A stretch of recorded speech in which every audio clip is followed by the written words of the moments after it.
世界一面白いアクション RPG を作る。これを人生のメインクエストに掲げております。はい、タカと申します。今週はですね、前回共有させていただいたゲーム概要に沿ってですね、開発のスケジュールの方を決めておりました。今回はですね、講談社にしっかりと監修、ガチガチにね、監修してもらって、週単位でスケジュールを組んであります。講談社にケツを叩いてもらってね、二人三脚で作り上げていきたいと思います。ここでゲーム概要についてね、さらっと短く振り返っておきたいんですけれども、基本的にはオーソドックスな面クリア型のゲーム、全3ステージを予定しています。ステージ攻略とボス戦1セットが3回あるっていう感じですね。戦闘と成長要素に力を入れておりまして、スキルメニューから新しいアクションを獲得しながら戦闘を進化させていくゲームという感じですね。最初の入り口はめちゃくちゃシンプルな戦闘に仕上げて、そこから丁寧に成長要素を盛り込んでいくと。ライトユーザーも離脱せずに最終的な深みのある戦闘までたどり着けるように作っていきます。探索とストーリー要素に関しては戦闘や成長要素に比べると少し弱めになってしまいます。プレイヤーごとの豊富なキャラクタービルドシステムみたいなものも今回はないので、どちらかというとアクション RPG というよりはアクションアドベンチャーに寄っているかなと思います。完成予定は一応2年後なんですが、スケジュール自体にね、かなり長めにバッファーを取っておりますので、予定通りにスケジュールが進行すれば、もう少し早めにリリースできるかと思います。そしてそれよりも前段階ですね、ゲームのシステムとファーストステージが出来上がった段階で、体験版として無料で公開します。これに関しては来年の初頭頃を予定しております。ひとまずはそこに向けてね、全速力で駆け上がっていきたいと思います。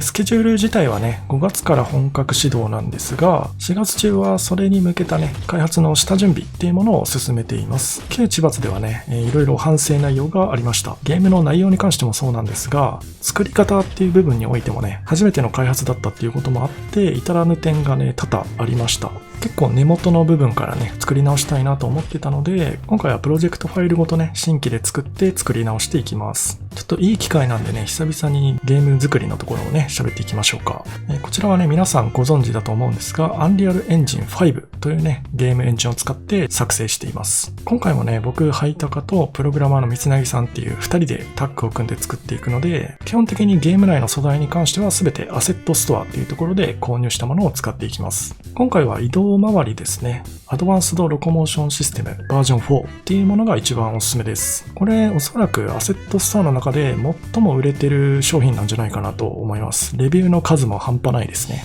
ロコモーション、つまり移動に関する制御が全て入ってるものなんですけれども、このままだとね、ぶっちゃけアクションゲームとかには全然使えないと思います。こういった直立姿勢だとあんまり戦ってる感じないですもんね。こちらを自分の好きな姿勢に改造していくわけなんですが、モーションのアセットに関してはウェポンマスターさんという方が作っているものを使用させていただきます。旧知罰でも使っていたものですね。近接武器系のモーションだったらこの人のアセットが一番クオリティ高いなと個人的には思います。この中からこちらですね、ちょっと半身で構えている感じの待機モーションの姿勢を ALS に流し込んでいきたいわけなんですが、姿勢に関する制御というのはこちら、オーバーレイレイヤーというところで管理されてます。なんかちょっと早口言葉みたいですね。オーバーレイレイヤー。待機中とか移動中、あとダッシュ中ごとに姿勢のパラメーターみたいなのが用意されてまして、そこに先ほどの姿勢モーションを流し込みます。次にカーブというパラメーターをモーション内で設定していくんですが、体の部位ごとにね、どれくらいモーションの影響を出すかというところを数値で設定していく感じです。待機モーションに関しては影響度 100% で問題ないですね。今回のモーション使う場合は首だけちょっと影響度を下げておくのがおすすめです。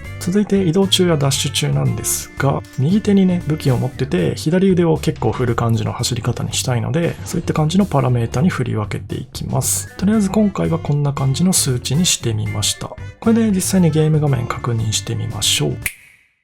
どちらかというとね、旧知罰よりはもうちょっと肩の力を抜いた感じの柔らかい移動モーションにしたかったので、ちょうどイメージ通りにできたかなと思います。ジャンプアクションに関してもね、旧知罰ではめちゃくちゃ変な感じのモーションになっちゃってたんですが、そこも今回だいぶ改善できましたね。滑らかなジャンプモーションになってると思います。あとはですね、このキャラクターモデルを主人公用のね、モデルに差し替えたいわけなんですが、こちらね、何も考えずにモデルだけ差し替えちゃうと、さっき行ったカーブの重み付けっていうものが全部機能しなくなっちゃいます。これね、ちょっと ALS の分かりづらいところの一つなんですが、原因がこちらのバーチャルボーンというものですね。VB カーブスというもの。この仮想ボーンがないと、カーブで設定した重み付けっていうのが全て破棄されてしまうので、使用したいキャラモデル側にもね、ルートボーンの直下に VB カーブスというものを空でいいんでね、作成してあげてください。